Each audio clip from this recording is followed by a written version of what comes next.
5 साल 10 साल पहले जो आपने डिसीजंस लिए थे उन्हीं की वजह से आप आज इस पोजीशन पर हैं। हो सकता है पास्ट में आपने अच्छे डिसीजंस लिए हों जिन पे आपको बहुत प्राउड है। हो सकता है वो डिसीजंस बुरे हों जिनसे आप ज्यादा खुश नहीं हैं, लेकिन वो जो भी डिसीजंस थे उन डिसीजंस ने ही आपका प्रेजेंट बनाया है। अब हम अपने पास्ट के डिसीजंस तो चेंज नहीं कर सकते, लेकिन हम अपने प्रेजेंट के डिसीजंस चेंज कर सकते हैं, जिससे हमारा फ्यूचर वैसा ही बने जैसा हम चाहते हैं। तो अब सवाल ये आता है कि क्या डिसीजन मेकिंग को इम्प्रूव करने के लिए कोई ग्रेट आइडियाज हैं? तो हाँ, आज की ये वीडियो इसी टॉपिक पर है कि हम अपनी डिसीजन मेकिंग को कैसे इम्प्रूव कर सकते हैं। दोस्तों, मैं आज बहुत खुश हूँ क्योंकि आज की ये वीडियो मैंने अपने फ्रेंड जीशान के साथ मिलकर बनाई है, जिनका यूट्यूब में चैनल है सीकेन, जिसमें ये सेल्फ हेल्प बुक्स की समरीज बनाते हैं। और आज सीकेन के साथ मिलके हमने टोटल 11 डिसीजन मॉडल्स डिस्कस किए हैं जो आपकी डिसीजन मेकिंग कैपेबिलिटी को इम्प्रूव कर देंगे, जिससे आप अपने प्रेजेंट डिसीजंस को चेंज करके अपने फ्यूचर को ब्राइट बना देंगे। तो सबसे पहले स्टार्ट करते हैं सीकेन के साथ। Number 1, स्वॉट analysis.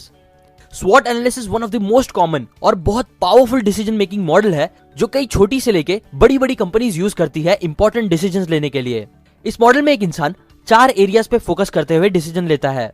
First, weakness, second, strengths, third, opportunity और फोर्थ, थ्रेट्स।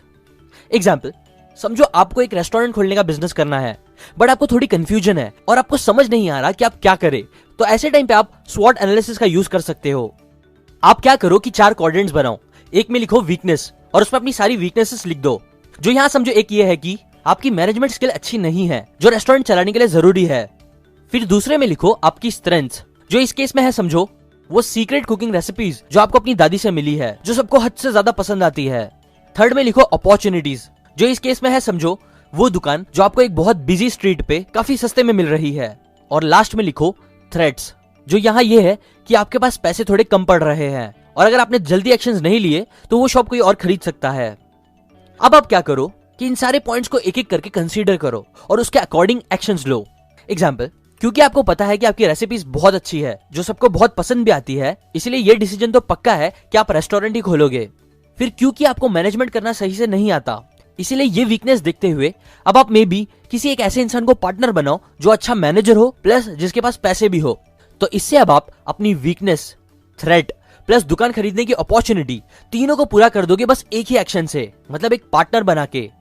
अब ये एग्जांपल में फॉर्चुनेटली तीनों क्वाड्रेंट्स के आंसर एक ही सोल्यूशन से मिल गए, बट रियल लाइफ में हो सकता है कि आपको हर क्वाड्रेंट के अकॉर्डिंग कुछ अलग अलग एक्शंस लेने पड़े।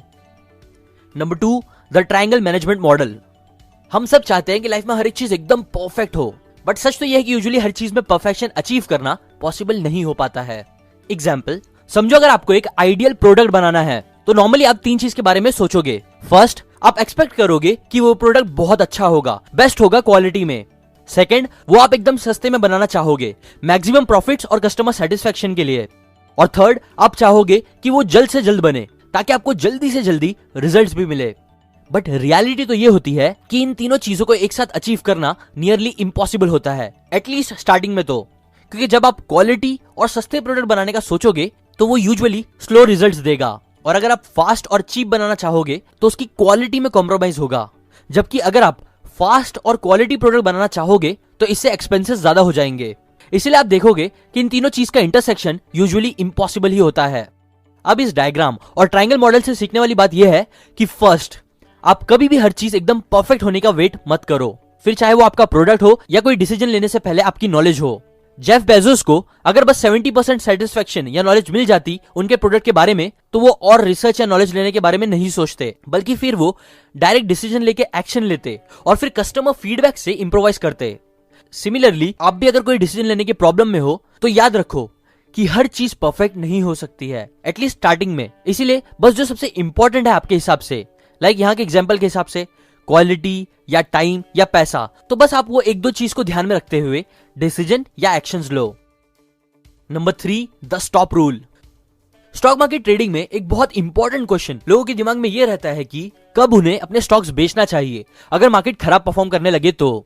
1935 में एक लेजेंडरी इन्वेस्टर गेराल्ड ने एक सिंपल लेकिन हद से ज्यादा पावरफुल मॉडल बनाया था इस क्वेश्चन का आंसर देते हुए, जिसे आज हर प्रोफेशनल ट्रेडर यूज करता है और हर साल अरबों रुपए डूबने से बचाता है। रूल ऐसा है कि जब भी अगर आपके स्टॉक की प्राइस 10% से ज्यादा अगर गिरने लगे तो आप फौरन उस स्टॉक को बेच दो। आजकल तो हर ट्रेडिंग सॉफ्टवेयर पहले से ही लोगों को स्टॉप लॉस सेट करने का ऑप्शन देता है, जैसे कि आप पहले से ही सेट कर सकते हो वो प्राइस, वो अमाउंट जिसपे आने के बाद आपके स्टॉक्स अपने आप बिक जाएंगे, जिससे आपके और ज्यादा पैसे डूबने या फंसने से बच जाएंगे। बट कई सालों पहले ऐसा हार्डली कोई इंसान करता था। इवन आज भी बहुत से लोग स्टॉप लॉस यूज नहीं करते, जिसकी वजह से बहुत सारे उनके पैसे स्टॉक में डूब जाते हैं। ये स्टॉप लॉस रूल सच लोगों को बहुत पैसे बचाता है, प्लस लोगों की जान भी बचाता है। एग्जाम्पल, माउंटेन क्लाइंबर्स भी इसका यूज करते हैं पहाड़ चढ़ते टाइम। मतलब वो एक टाइम सेट करते हैं कि 2 बजे तक हमें चोटी पे पहुंचना ही है, और अगर हम वहां नहीं भी पहुंचे उतने टाइम तक तो भी हमें फौरन वापस निकलना ही होगा 2 बजे। बिकॉज अगर वो ऐसा नहीं करेंगे तो लो ऑक्सीजन और बहुत सी प्रॉब्लम्स की वजह से वो मर भी सकते हैं, जो कि हर साल सैडली कई क्लाइंबर्स के साथ होता भी है। सिमिलरली आप भी अपनी लाइफ में कई जगह इसका यूज कर सकते हो। एग्जाम्पल, कई बार ऐसा होता है कि आप किसी को एक टाइम पे मिलने बोलो, बट वो लोग फिर हद से ज्यादा लेट करने लगते हैं, बस 5 मिनट बोल के घंटों वेस्ट कर देते हैं। तो ऐसे टाइम पे आप स्टॉप रूल का यूज कर सकते हो, सामने वाले को सीधा ये बात बोल के कि देखो मैं बस 15 मिनट और वेट करूंगा, बस अगर आप उतने टाइम तक आते हो तो ठीक है, वरना मैं चले जाऊंगा। और फिर ऐसा बोलने के बाद 1 मिनट और ज्यादा कभी मत रुको। अब ऐसा करने से शायद सामने वाले को इतना ग्रेट ना फील हो फर्स्ट टाइम, बट इससे आप अपने टाइम को बचाते हुए उसकी वैल्यू खुद भी करने लगोगे और कुछ टाइम बाद दूसरे भी, जो सबसे इंपॉर्टेंट चीज है लाइफ में। Number 4, the choice overload. Year 2000 में शीना इयंगर ने एक ऐसा लेजेंडरी एक्सपेरिमेंट लोगों के सामने लाया जिसने कई बड़े प्रोफेशनल्स के बिजनेस करने के परसेप्शन को पूरी तरह से चेंज कर दिया। एक्सपेरिमेंट कुछ ऐसा था कि उन्होंने सुपरमार्केट में जाकर वहां एक वैरायटी ऑफ जैम्स कस्टमर्स को ट्राई करने बोला। पहले दिन उन्होंने कस्टमर्स को टोटल 6 अलग अलग टाइप के जैम्स ट्राई करने बोले, जबकि दूसरे दिन उन्होंने 26 टाइप्स के जैम लगाए स्टॉल पे। अब इसका रिजल्ट ऐसा निकला कि पहले दिन टोटल 40% लोग काउंटर के पास आए, जैम्स ट्राई किया और उसमें से 30% लोगों ने जैम्स खरीदे भी, जबकि दूसरे दिन 60% लोग काउंटर के पास आए, लेकिन एक बड़ा लेकिन, बस 2% लोगों ने कोई भी जैम्स खरीदा। मतलब ज्यादा ऑप्शंस देना हाँ लोगों को अट्रैक्ट जरूर करता है, बट वो लोगों को कंफ्यूज भी जरूर करता है। इसीलिए साइकोलॉजी प्रोफेसर बैरी बोलते हैं कि हो सके तो अपने चॉइसेस के नंबर को हमेशा थोड़ा रिड्यूस करो अगर वो ज्यादा है तो। मतलब दुकान पे जाके 100 कपड़े देखने से बेटर है आप थोड़े कम ही कपड़े देखो और उसमें से ही चूज करो। इससे आपका सेटिस्फेक्शन लेवल ज्यादा होगा और आप प्रॉपर डिसीजन भी ले पाओगे। बट इसका मतलब ये भी नहीं है कि आप बस 1 या 2 ऑप्शंस में से ही चूज करो, नहीं, बल्कि बस आप इस ग्राफ को समझो। कई बार कम ऑप्शंस भी आपको अनहैप्पी बनाएंगे, जबकि बहुत ज्यादा ऑप्शंस भी।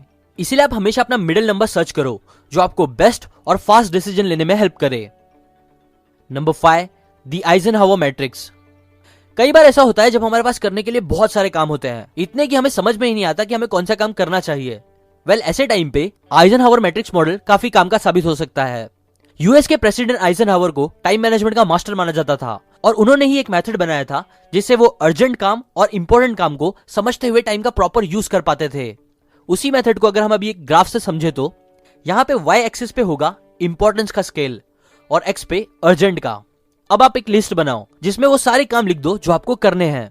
अब यहाँ समझने वाली बात यह है कि सारे काम जो आपने लिखा होगा वो सब 4 कैटेगरीज में से एक में डिवाइड किए जा सकते हैं, जिसमें से नंबर 1 ऐसे काम होंगे जो ना अर्जेंट होंगे ना इंपॉर्टेंट, तो उसे आप डू इट लेटर सेक्शन में डाल सकते हो। फिर सेकंड वो काम होंगे जो इंपॉर्टेंट तो होंगे बट अर्जेंट नहीं होंगे, तो ऐसे कामों के लिए आप डिसाइड करो कि आप एग्जैक्टली वो कब करोगे। फिर थर्ड वो काम होंगे जो अर्जेंट तो होंगे बट इंपॉर्टेंट नहीं होंगे, तो आप ट्राई करो कि उन कामों को आप डेलीगेट कर दो, मतलब किसी और को उसे करने के लिए दे दो। और लास्ट फोर्थ वो काम होंगे जो अर्जेंट भी होंगे और इंपॉर्टेंट भी, तो ऐसे काम वो सबसे इंपॉर्टेंट काम होंगे जो आपको सबसे पहले खत्म करने होंगे। और बस यही है the Eisenhower matrix. Number 6, Hersey Blanchard model. कई बार लोगों से अपने काम कराना एक ग्रेट लीडर बनते हुए काफी मुश्किल चीज हो जाती है। इसलिए इस प्रॉब्लम से डील करने के लिए पॉल हर्सी और कैन ब्लैंचार्ड ने एक मॉडल बनाया था जिसे वो सिचुएशनल लीडरशिप बोलते थे, जहां एक इंसान सिचुएशन के हिसाब से अपने लीडरशिप का स्टाइल चेंज करता है। बेसिकली वो बोलते हैं कि 4 डिफरेंट टाइप्स की सिचुएशन एक लीडर फेस कर सकता है, जिसमें से फर्स्ट है इंस्ट्रक्टिंग मोड। जब कोई आपके लिए सबसे पहले काम करना स्टार्ट करता है तब यूजुअली उस इंसान की लेवल ऑफ एक्सपर्टीज बहुत कम होती है, पर उसका जोश बहुत ज्यादा होता है। ऐसे टाइम पे ये मॉडल बोलता है कि आपको जितना हो सके प्रॉपर इंस्ट्रक्शन और डायरेक्ट ऑर्डर्स उन्हें देना चाहिए ताकि वो काम अच्छे से सीख सके। उसके बाद आती है सेकंड सिचुएशन, जब एक लीडर को कोचिंग मोड पे आना होता है। यहाँ पे काम करने वाले इंसान की लेवल ऑफ एक्सपर्टीज पहले से बढ़ गई होती है, पर उनका स्टार्टिंग का जोश खत्म हो गया होता है। तो ऐसे टाइम पे एक लीडर को जितना हो सके उतना 2 वे कम्युनिकेशन करते हुए उन्हें अच्छे से काम सिखाना चाहिए, एक कोच की तरह।